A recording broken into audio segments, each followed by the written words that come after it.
All right, guys, so now I am in the TWS studio, joined by the creator of the fine rifle that you see here. Would you mind kind of introducing yourself and giving us some of your background, how you kind of got into the AK game?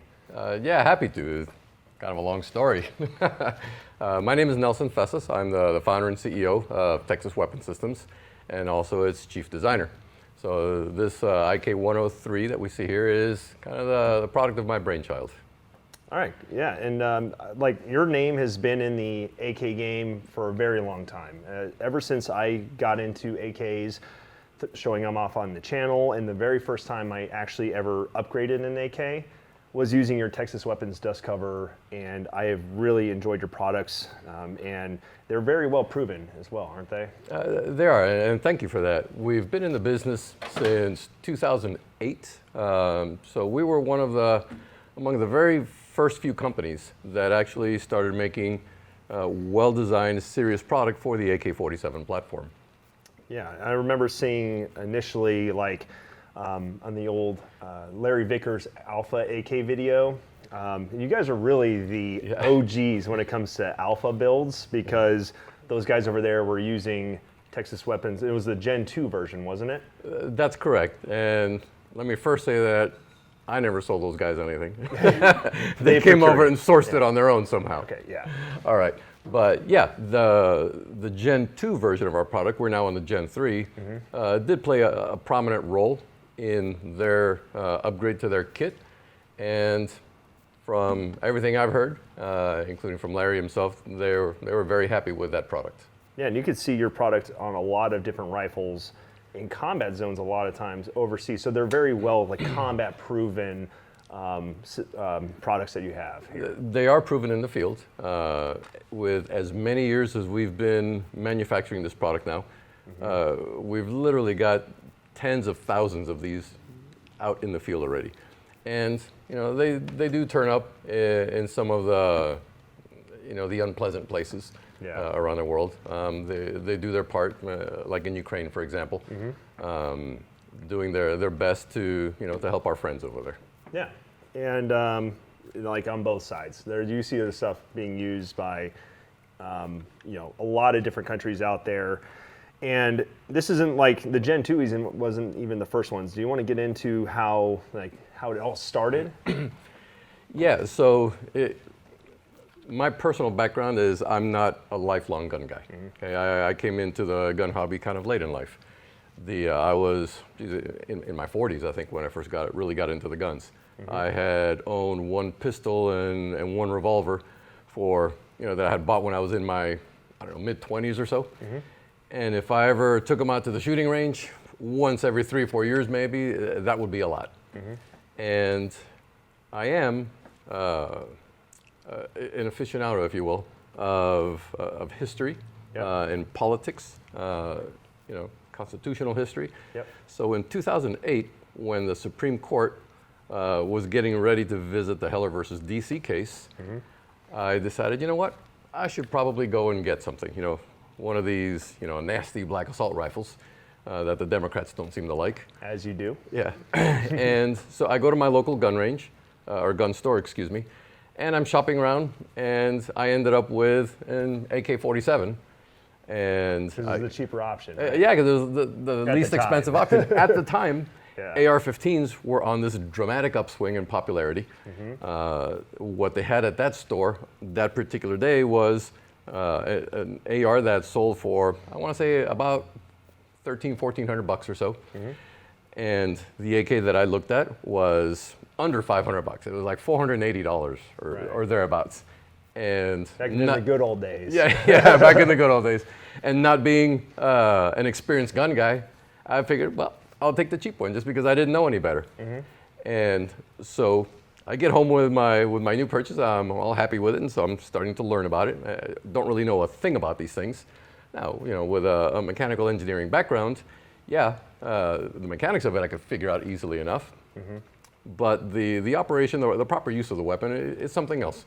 Yeah. So I spent countless hours surfing all the AK forums online. At the time, the big one was the AK side of ARFCOM. Yeah. Okay.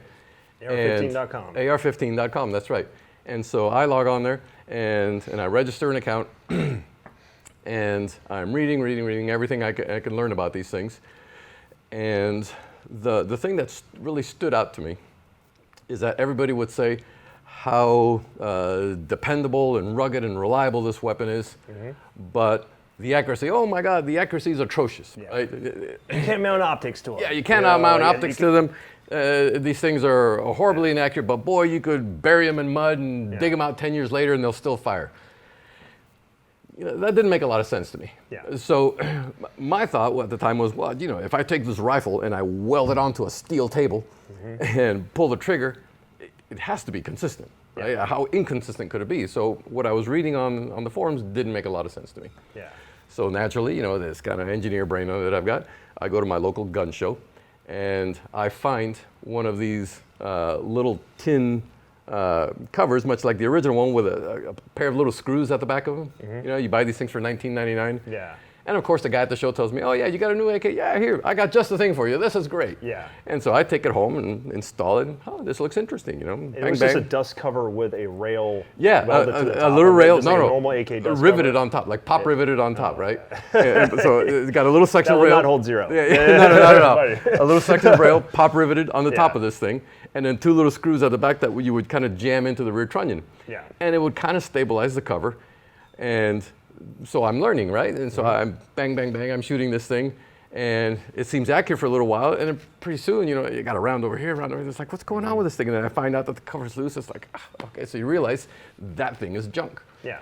And so I went through several versions of that experience. The next month when the gun show came around, again, I went back to the gun show and I'm shopping around and I find one of these side rail type mounts. Yeah. The classic side rail. Yeah, classic like- side that rail, was made like the by way I have no idea who.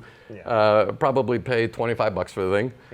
And what I then came to find is that it was so high above the receiver that you would end up to aim, putting your chin on the buttstock. There's some odd ones out there that are Yeah, like super. And that's where I came to learn the term chin weld. Yeah. Okay? So at the time, I didn't know what these terms meant. Chin weld, cheek weld. To me, welding is what I did out on the shop floor, right? And so I learned what these terms mean, and I learned this chin weld thing. And so I take it to the range, trying to make this thing work. And that's where I came to learn the term turkey necking. And I find myself doing it. So, okay, I get it. Another piece of junk that I bought. Yeah. And so, so I take that thing, I throw that away, and back to the gun show, and there was nothing really good. Yeah. And so I'm surfing the web, I'm scouring all of the forums, looking for some solutions, and I find these really high-end, high-quality this rail modeled on the Polish barrel rail system, and I thought that was pretty good. Yeah. And so from everything I was reading, it seemed like it had good results, people having good success with it. And I decided maybe I should buy that thing. And I start shopping around and I find that it costs, at the time, I think about $350 or $375 on my $480 rifle. And nowadays, that'd be even more Yeah, expensive. in today's money, what might that be? I don't know, $500? Yeah. Just for that rail. And today, that makes perfect sense to me. But back then, I didn't understand it. And so I thought, well, that's not the solution for me. So I decided, well, I'm a machine shop owner. I've got some CNC machines. I've got some manual machines. I'm going to make something for my own. Yeah. And that's when I first really created my account. And I started the first discussion thread I had ever put on any gun forum. AR15.com. Yeah, on the AK side of AR15.com. And I'll provide you the link to it. Yeah, I'll put a link up and above where you guys can go back and research all the lore, because it's all out there. If you guys want to see how TWS first started, it's all on the website, and I'll just put a link up above. It's pretty interesting. It's such a fantastic story, because my thing was, as a machine shop owner, it was commercial manufacturing, right? People send me blueprints, I provide a bid, and if I get the contract, hey, I make parts. I make however many parts. Yeah. But with the economic turndown of the 2008, 9, 10 timeframe in that recession, I had time on my hands. Yeah. And so I start developing, figuring I need to develop my own scope mount based on the poor experience I had had with these other products. And so I register my account on AR15.com on the AK side of the house. Yeah. And I create my first ever post on a gun forum. I introduce myself and posted a couple of very, very simple pictures of a basic product, little prototype that I was making for my own personal use. And one of the first things I said is, if I remember correctly, something along the lines of, hey guys, I'm new to this hobby. I don't know a lot. Here's why I'm doing this. Yeah. But I'm sure there's something I'm overlooking. If you guys see anything glaringly wrong, please let me know. And pretty quick, some guys are like, hey man, that looks pretty cool what you're doing there. Yeah. And it was maybe, I don't know, first or second day where someone asked, hey, would you be interested in making one of those for us? Yeah. And I had to decline it because I said, no guys, I'm making this on a manual machine. Yeah. And it's taking me so long to make this, the way I'm just kind of monkeying around with this thing and making little adjustments here and there, that I would have to charge you like $900 for this mount, and it wouldn't be cost effective. So the guys say, okay, yeah, we get it, but hey, best of luck to you. It looks like an interesting project you got going there. Yeah. And so by the second day, now I'm posting more pictures, and since we were slow because of the economic downturn at the time, I was able to spend an unusually large amount of time on my hobby, which I wouldn't normally be able to do. Right. So I'm sketching things out, I'm drawing them out, I'd go to the mill, and I'd cut metal, test fit it, take pictures on my phone, post them, and get people's opinions on it. And when you go and see that thread yourself, you're going to be amazed at what you see, right? Yeah. In some senses, like, the naivete or the innocence of the uninformed, right? You had no idea that this was going to like snowball into. No idea whatsoever. Do we have a original? Do we have a version of that Gen 1 here? Yeah, we've got one. I'll have someone bring it over real quick. Yeah, so I do have a version of our Gen 1 dogleg rail. Actually, I got this little guy right here, and so as I was developing this this hobby project of mine online, and people were commenting on it, it kind of started taking on a life of its own. And people were commenting, a lot of people very graciously, contributing their experience, their knowledge on this. And curiously, because the participants of this discussion thread were so involved in this, what effectively became an open source design project, unwittingly, right? It was probably one of the most courteous and well-behaved discussion threads I've ever encountered, right? In the AK side of things, too, that's saying a lot. On the AK side of things. And so from that, we ended up with, going through several iterations.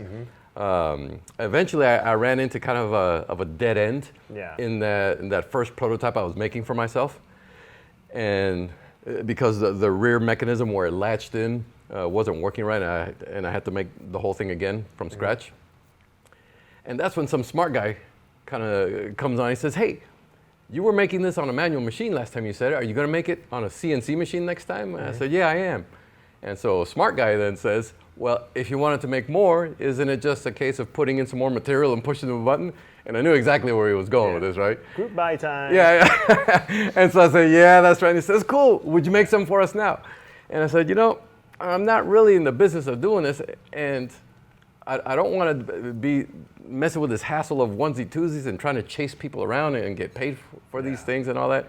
And so the guy says to me, "Well, what if we do a group buy where 10 of us promise to buy them from you, and everybody here on the I'm kind of paraphrasing, right? It's been 15 years since this happened, but because we're raising our hands, everybody here knows who are. So it would kind of we don't want to shame ourselves and then not stick to the deal. But if 10 of us go in on it, would you do it then?" Yeah. And I said, "Yeah, I think I can. Let me think of what's a fair price." Yeah. And so, I went home and thought about it, and I thought, hey, this kind of really high quality, high end thing that's available costs, what did I say, like $350, $375, something like that. And everything else is this cheap junk, that you get at the gun show for $19.99 or some such thing. It was like before serious products were made for the AK that was available to consumers. Yeah, exactly. It was like one good product on the market. Everything else was just junk. Yeah. Imported, made from China junk. And so I thought about it, and I thought, you know what, $100 seems like kind of like a fair price. And so I said, I logged on the next day. I said, okay, sure, I'll do them, and I can do them for $100. Okay. And in less than 24 hours, they were spoken for. It was like, boom, boom, I got all those emails. Yeah. And then, okay, great. And now because people have this kind of vested interest in what's going on, this discussion thread just takes on a life of its own. Yeah. And because I was new to the gun hobby and the online discussions and all this, I didn't think to look at any other gun forums, but it turned out people were cross-referencing and talking about this discussion, this product on other forums. And there's even one, I think M4.net or something like that, a whole different Some AR guy. Yeah, some AR guys, you know? and they were talking about it over there. Yeah. And so the popularity of this discussion thread just starts exploding. And so I'm making my product. I finish them up, I don't know, 2-3 months or so, and I get the product shipped out to these folks, and I get paid and I ship the product out, and it never occurred to me, social media was still a new thing, right? We're talking 2000. Late 2008, it's October 2008. Was like MySpace the thing back then? Yeah, MySpace was the thing back then. YouTube was brand new. It had only been around for what, a couple of years? It was a Wild West era. Yeah, YouTube. yeah. And so the guys that received, it was supposed to be, 10 guys, and I lost track of my whatnot, and so like 12 guys got listed on that first group buy. Okay, so I made all 12 and shipped them out. And then these guys are producing videos of themselves using the new dogleg rail out at shooting ranges, private shooting ranges. Some guys are taking them to carbine courses, and they're running around, doing what they call the Australian peels, and shooting and running around and having this great time. And the reviews were, it's like over the moon on these things. Yeah. And we look back on it now, all these years later, and we think, oh my God, what a simple little product. So that's this it thing there. just goes right over the existing dust cover. Right over the existing dust very cover. Very similar to the barrel, the barrel. Yeah. So I kind of modeled it on what the Poles were doing with their barrel. I don't know how you pronounce that. The Polish barrel rifle is how everyone kind of pronounces that thing. And the deficiency I found on the Polish rifle is that their rail is super high. And then on top of that, they put an EOTech on top of that thing. Yeah. So talk about chin weld. Oh my God, it's like Adam's apple weld with those things. Yeah. And so I wanted to keep the ergonomics, effective with the standard wooden buttstock that came on the rifle. Yeah. So I needed to get that rail surface absolutely as low as possible. Right. And that's how I came up with what we call the dog leg shape on the thing, which is that horizontal surface coming down and then back in. So any kind of a zigzag shape like that is generally known as a dog leg shape. Right. And that's where the product got its name, because it had that little dog leg bend in it. And in fact, later when we developed the Gen 2 product, and that became one of the patented features on the product. We did it a little differently on the second generation product, which is this one right here. Which is this one over here. And this is like looking a little bit more similar to what you guys are currently playing. Yes, this is the Gen 2 version. That's right. So the Gen 1 version originally attached to the stock tang on the rifle has this latch mechanism, which I've lost over the years. I don't know where these things are anymore. But it relied on that stock tang. So if you had a rifle with a folding stock, you're out of luck. And so the guys with the underfolders back, which were kind of popular in that time frame, were saying, hey, what about us? What about us? You got to have a solution for us. And so, okay, so I go back to the drawing board and I start sketching things out. And that's when it finally hit me. You know what? I need to move away from relying on that stock tang. Yeah. And go to something that is independent of that, so that any AK can use this. Yeah. And my goodness, I must have gone through 40 different mechanisms to latch it at the rear, because what I wanted to do, what is absolutely indispensable for the stability of this product, is you have to anchor on the rear trunnion. Yeah. The trunnions obviously are the beefiest part of the rifle, so you need to anchor on those solid structures. Right. Okay. If you're relying on just the little pin at the front at the hinge point, that's not going to do it for you. And so I designed, latches that look like an over-center latch, like you might see on a suitcase or a briefcase or something, and that was bulky. Screw mechanisms, bulky. Yeah. Everything was just bulky and Terrible. and terrible and cumbersome. And it took me forever to come up with the simplest system, which is the cam lock button that we all know and been using now for years. Yeah. So for those of you guys who don't know, these dust covers come with a separate cam lock that you have to take off the original one and put yours in. That way it puts a little bit more pressure on the back here so it locks in. That's right. The original cover release button is removed from the kit. You know, you can see that on the other videos that we've, like the installation video on our website. You can see it there. But effectively, by changing the geometry, I've turned that feature into like a wedge doorstop. Yeah. So as the spring mechanism pushes the button out through that little square hole, it wedges tightly into there and locks it firmly down onto the rear trunnion. And it's solid. It's a solid device. And so having the experience with the first group of guys, so I made this Gen 1 product for about a year. It was short-lived. And at the time, you know, I'd make them in batches of 10 or 20 at a time. The very first 12 guys, if you're out there out in the world and you still got this, God bless you. You're the reason this company exists. You're the reason this company exists. We made those first 12 and then I thought, boy, they sold so fast. I'll make another batch. You know, the guys on the forums were saying, hey, will you make another batch? I was like, okay, so I'll make another batch. And boom, that one sold really quick. And then I made a third batch.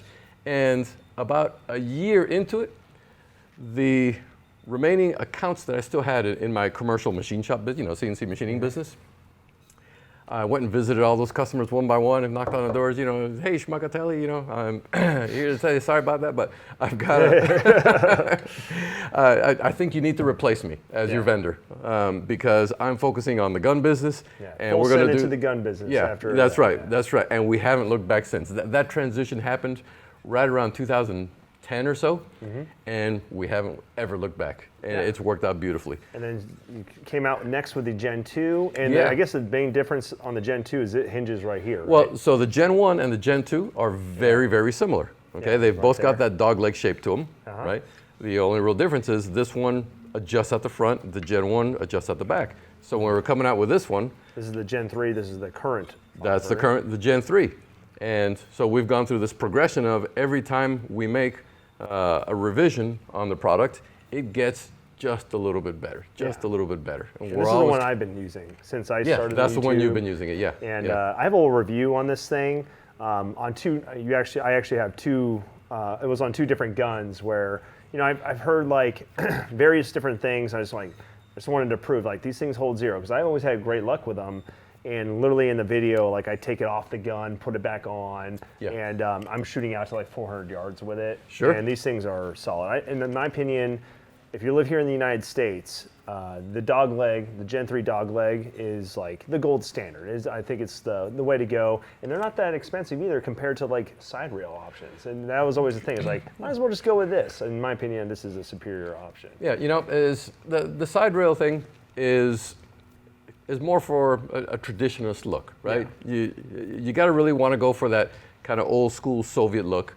And if you want to go that route, there's a lot of cheap stuff out there. There's maybe one serious company out there that makes good product and stick to the best, you know, buy once, cry once, as they say. But my personal preferences and requirements is not so much for the traditionalist kind of look. Even though I still think that if you have one of these on your guns, it upgrades it in a way that doesn't detract from the aesthetics of the AK because it's still like, and also it's kind of cool. You know, it's subtle, right? Cool. So at a distance, if you still have the wooden buttstock of wooden handguard and all that business on, and you've got one of these guys on, it's not that different in look, at least, you know, from 20 feet away, right? From what the regular steel dust cover would look like. But it gives you a very solid place to put on anything like you know, a red dot, low power variable, or even some of those, was it like 2.5, 3 power prism optics. I really like those little guys. They're compact, they're lightweight. It allows you to mount any type of optic, like your LPVOs, and like that's why I like this thing over some other options because, you know, if I wanted to run those prism optics, I'd have to run them all the way back here to get that eye relief. And it just leaves you a lot of options. You don't have to worry about, you know, taking off and on your gun. Just hinge it up. And don't worry if like you take this thing, you want to clean your gun, and you hinge it up, you're still going to retain your zero when you slam it back down. And it's got the quick detach option. You know, it's got into the hinge pin. We've incorporated the takedown pin from the receiver on an AR-15. And so you pop that guy just like you would on those lowers. Boom, the hinge base stays in the rear sight block and the cover comes off. And we designed it that way initially. You know, the Gen 2 did not have that quick detach feature, so it would go up, it would stay. And what we found is the guys that wanted to put a long scope on the thing, because we had guys, you know, using these everything from a little micro red dot to a 10 power scope. Yeah. So it will support the weight of it. And it will support the weight, yeah, effortlessly. And if you've got a long scope on the thing, now you can't hinge the cover up. So you needed a quick detach throw lever mount in order to pull your scope off. That's another couple of $100 you're dropping on that sort of thing, right? So we wanted a better solution, and that's where we hit on the idea, well, if I can put a quick detach on this, you pop the pin at the hinge, you pop the button, and then the cover just comes off rearward, up and off, and you don't need to spend an extra $200 on a throw lever mount just to get your 10 power scope on there. That's what I did when I took the dust covers off both of those guns. Yeah. I just like popped this thing off and took it completely off. And again, reattached it on both rifles, and they were both like perfectly accurate for what an AK should be able to do. Yeah, and we get the added benefit that now we have a much more robust hinge pin on there. You know, we gained an ounce in weight maybe from the Gen 3 over the Gen 2. The Gen 2, I was really going for that absolute super lightweight race gun thing with the cover shrink wrapped down as tightly over the bolt carrier as I could.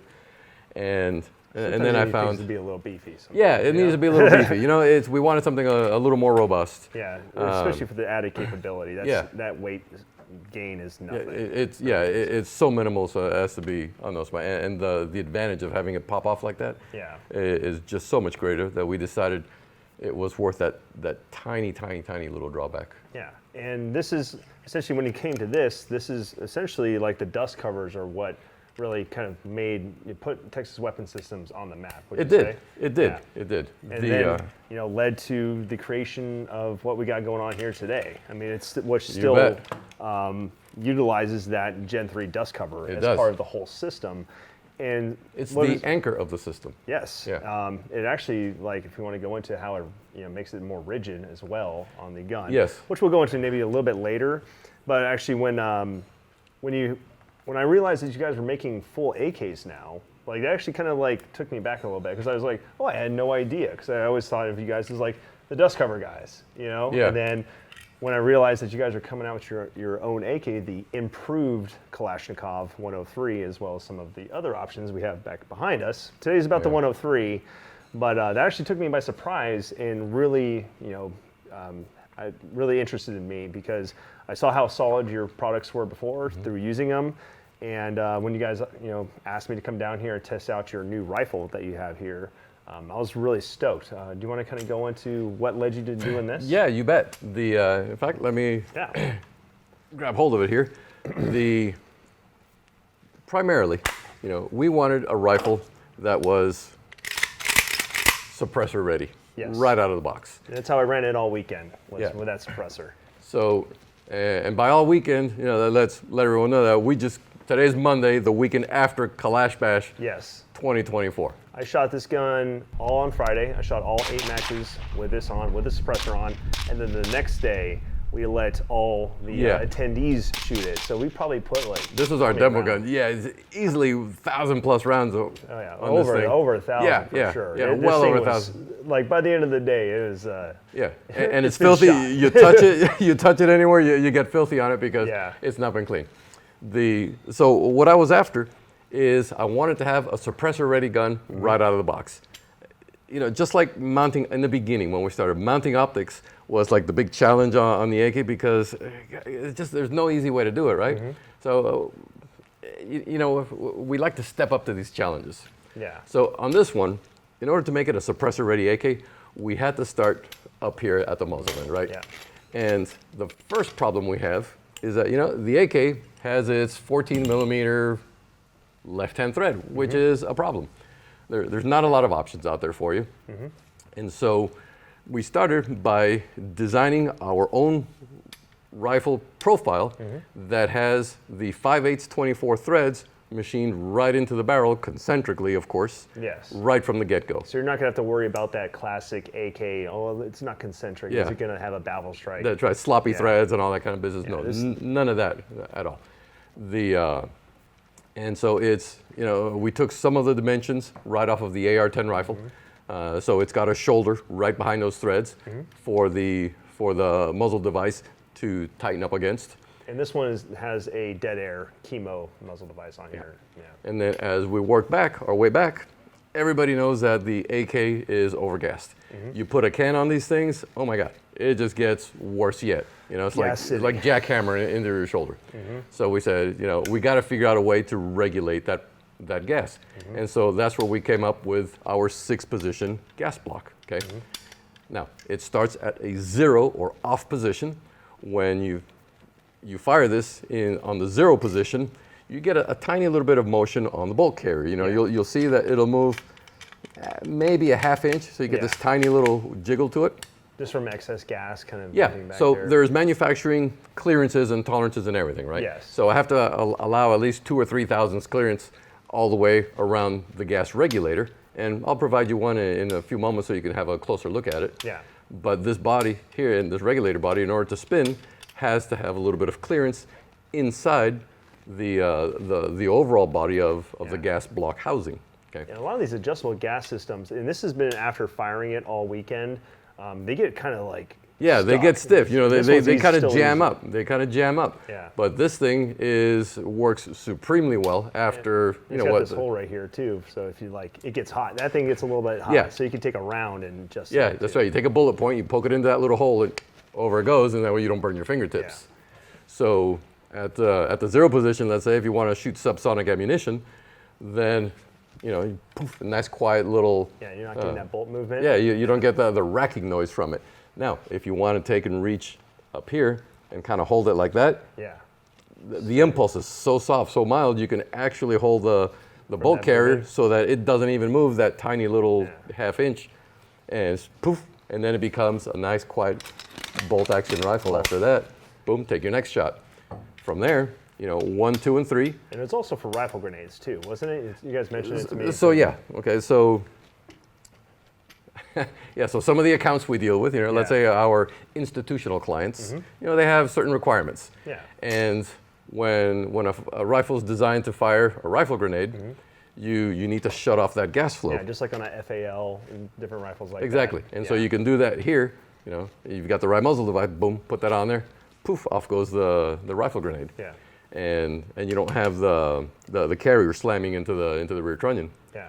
So beyond that 0 setting, we spend a lot of time on the off position, but 1, 2, and 3 then becomes your different suppressor settings. Yeah. And I believe you ran on the number 1 setting on Yeah, for weekends. the most part, for the first stage, I ran it on 2. Yeah. And then I was like, that was nice, could be better. So I was like, let's dial it back to 1.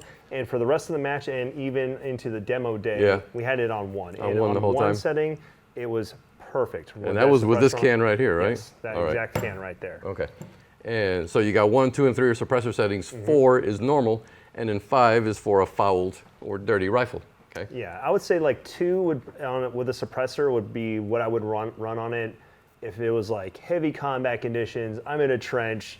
I haven't cleaned my rifle in weeks. It's been non-stop combat. But on 1, it was perfectly reliable. Had 0 issues, and I would also like to mention that we haven't had a single malfunction on that gun all weekend. Not I a was not one of the a only single guys in my entire malfunction. squad That's right, that nothing. didn't Yeah. have one. Yeah, Yeah, I was it was like a little singer sewing machine. It was chum, chum, chum, chum, chum, chum the whole time. Yeah, it was absolutely fantastic. So continuing that theme of optimizing for the suppressor, as we work back, the gas tube in this handguard is vented right up here at the very front, just after the piston clears about the first ½ inch. There are 3 holes at the 6 o'clock position of the gas tube. So all of the gases vent right out here. As they hit the barrel, they break up on both sides and get dispersed. Now, my concern initially was, hey, geez, am I going to put too much, heat and gas into the shooter's hands? But it turned out to be a non-issue. You feel this kind of gentle little puff when you're not wearing a glove. Yeah. The entire. I was also wearing gloves, which you should do probably. Sure. Guns get hot, but I didn't notice. Even when shooting it barehanded, I didn't notice. Yeah. You got to be looking for it. You got to know to look for it. to shoot it, and it's, oh yeah, I kind of get that little puff of Yeah, I would much rather sensation. have that than gas back in my face Yeah, when I'm yeah. not shooting a So suppressor. the gas tube in the Handguard is actually quite short. It ends way up here, you know, a good 2.5 inches shorter than the original.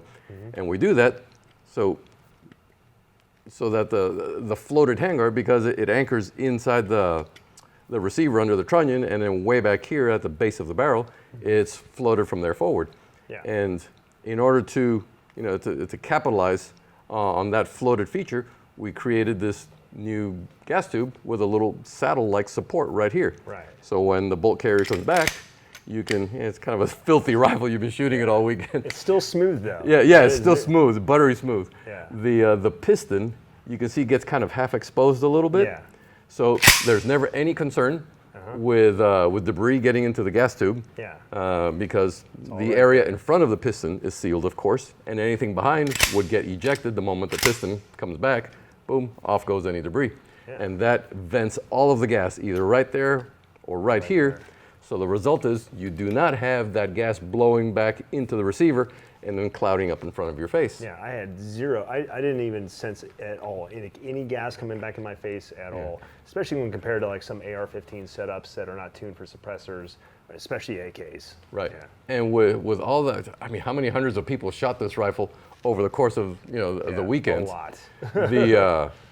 Everybody would comment on that. It's like, you know, at least the people that have suppressor experience, Yeah. you know, bang, bang, it's like, whoa, my eyes aren't stinging. Yeah, and it's like really soft recoil too. Yeah, and it's really soft. Because we can adjust that gas pressure by tuning the gas pressure and the recoil spring, we've got this, matching it to the ammo we're shooting, you can get it to where when you fire, the bolt carrier never strikes the rear trunnion. It comes to within just a hair from it, and then returns under spring pressure without ever getting that hard kind of strike at the back that you feel into your shoulder. Yeah, on one setting, it was like right before. Yeah, I was like, it just comes up, it gets real close and then returns without Yeah. that heavy strike. So that's worked out real nice, you know. Beyond that, we decided, okay, we're going to base this on the Sharps Brothers receiver. And this is like one of the main thing that is not manufactured here by Sharps Brothers, but everything else mostly on this AK is made by you guys. That's right. That's right. We manufacture the barrel. We're starting with barrel blanks, and we're turning our profile on the thing. It's a chrome line. It's a chromoly chrome line barrel. Okay, right? cool. The gas block is made out of the exact same chromoly alloy that the barrel is made out of. The receiver, the Sharps Brothers receiver, is also made out of 4140, 4150, 41, one of those two. Yeah. I'm working off of memory here, so we've got a lot of facts and figures in the head. Yeah. But it's one of those two, chromoly steel. We can look it up on their website if we need to. Yeah. And then the best components beyond that, obviously our dogleg rail on it, our handguard furniture, which I just explained, this particular rifle has an aim-point PRO on it. Yep. We're using Mark Krebs's safety lever on this thing. Yep. You know, we tune it a little bit, work on it a little bit. Nothing is ever left out of the box. You know, we always optimize everything. Yeah. I was watching you also, like we're installing some things like polishing up those ALG triggers too, Yeah, and that thing is like, you guys put a lot of work into your AKs, and a lot of thought goes into this thing to make it just like a fantastic rifle. I mean, shooting this thing over the weekend, you know, I didn't know what to expect, you know, because like I've shot AKs in the past, and this is like the first time I was like, man, this thing feels like this thing has a lot of love put into it. You know, like You know, I think it's about as close as you can get to a custom-built rifle without it being the expense and the 6-month, 8, 10, 12-month lead time of a custom-built rifle. You know, we're taking an extreme amount of care and attention to detail in all of the little features of the rifle, without taking that final step of, you know, custom paint jobs and I want this muzzle device or that muzzle device or this buttstock or that buttstock. You know, we're really offering the consumer a super solid platform that you can run as is, suppressed right out of the box. Yeah, I would say this is like the rifle to get if you're looking to run suppressors on an AK. Like, I can't really think of a gun out of the box that is like ready to go as much as this one right here. Like, it's fantastic. Yeah. Well, thank you for that. You know, we've put a tremendous amount of thought into this. You know, we certainly put our 15 years of experience into this, and what makes it possible for us to build this and offer it at the price point where we're doing is the fact that, as you mentioned earlier, we came into this not as a gun guy or as a gun company. Yeah. When I got started in this business, it was your hobby. Yeah, it was my hobby. I was a manufacturing engineer. Yeah. My background is actually in car racing, formula cars and sports prototype racers and things like that.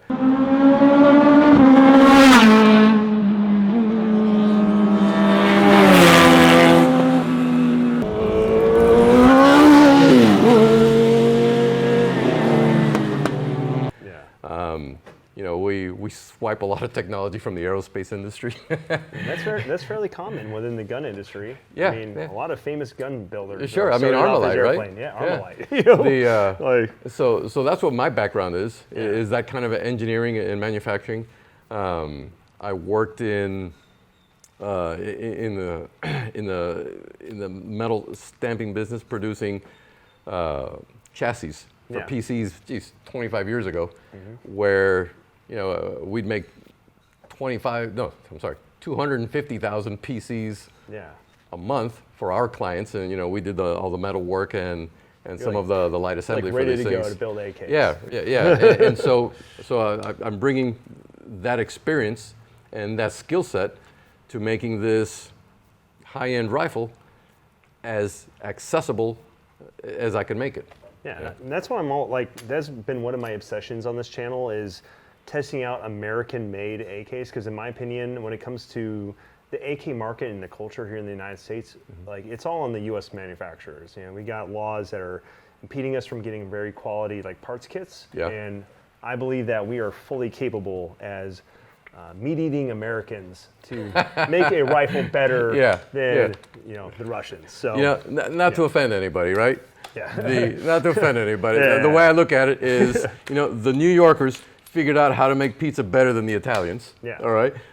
We make better fries than the French, and better waffles than the Belgians. Yes. And now I like to think that we're making better AKs than the Russians. So when a customer goes and buys one of these AKs from you guys, would you mind going into what they all get in the package when they go to buy this thing? Sure, happy to. The rifles obviously configured a little differently than the way you'd receive it, just because it spent the whole weekend at the shooting event. Yes. At the front, but not too much differently. At the front, you get a standard birdcage style flash hider. Okay. Initially, we were trying different, quick change suppressor mounts, but everybody wants something different. Everybody's got their personal favorite, right? Yeah, this one has a dead air. Yeah, this one has a dead air, and that's a silencer go. Yeah, with a dead air chemo adapter on the thing. Yeah. Right, so everybody wants some kind of different combination there. So we're just going with the standard birdcage style flash hider, but you do get obviously the adjustable gas regulator. You get all the furniture configured the way it is. It comes without optic and without iron sights, because all of that is hugely variable depending on your particular kit. It comes with the rubberized pistol grip. The hoe grips. Actually, I grew to like this thing a lot. I kind of want to put one on my other AKs as well. People seem to kind of love them or hate them. Yeah. I really like these things. They just feel fantastic. It's also get that nice vertical grip on it. It comes with an adjustable M4 style buttstock, and it comes with a pair of the steel reinforced PMags. Cool. Yeah. What type of buttstock does it come with? Do you know? So we normally run the Magpul. The CTR stocks? CTR stocks, yeah. That's right. Those are great. It's a good quality product, and it suits this rifle just fine. Yeah, and I think that for what you're getting with this thing, especially, A2 flash hider, nothing wrong with that.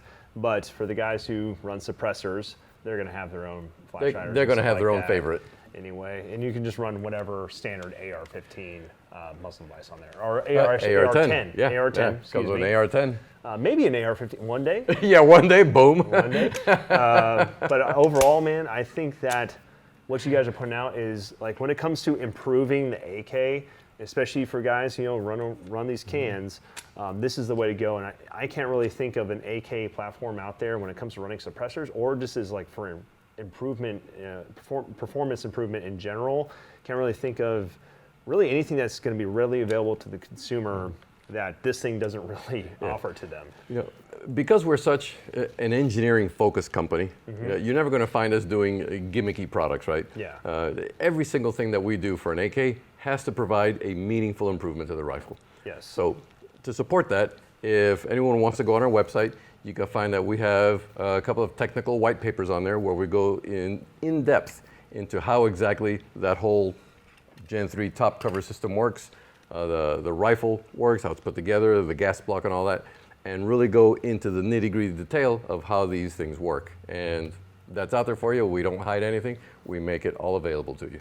And I really like that about you guys. I mean, when it comes to the AK world, and this is actually kind of like, I think that this interview is very special because like you guys have been around for so long, and seeing what you guys, like where you guys started to where it's kind of ending up, I think is a really cool story. And I'm very grateful for you guys having me out, having me as your shooter over the weekend.